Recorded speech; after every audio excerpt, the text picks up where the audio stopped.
lesson, we are gonna learn kanji with katakana U-shaped crown.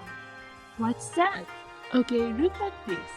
This part is called ukamuri, katakana U-shaped crown. Oh, it really does look like the katakana U but flattened. Yes, it does. And this ukamuri illustrates a roof. So this tends to appear in a kanji related to house. Then let's learn this kanji today. Here we go! The first kanji is ji. This image might help you memorize this kanji. There's a child on the roof.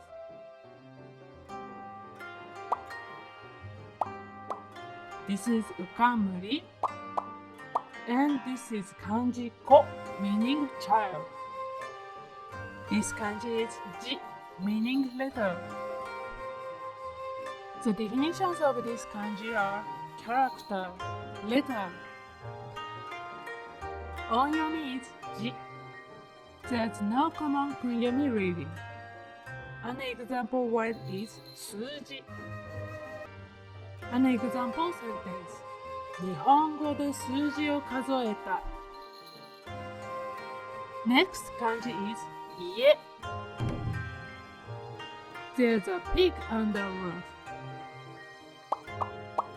This is ukamuri. And this part illustrates a pig. Like this. Just so you know, this is the kanji meaning pig. You can find the same figure in here too. But why is a pig in a house? Some say ancient people used to live with their pigs, so they get protected. Oh, that's interesting. It's like living in a zoo. This kanji is ie, meaning house. The definitions of this kanji are house, home, family, professional, etc.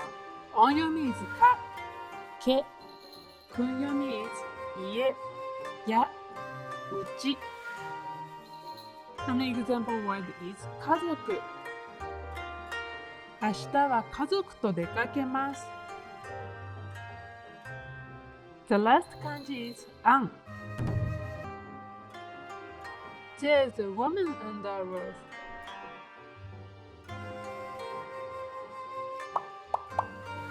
This is ukamuri.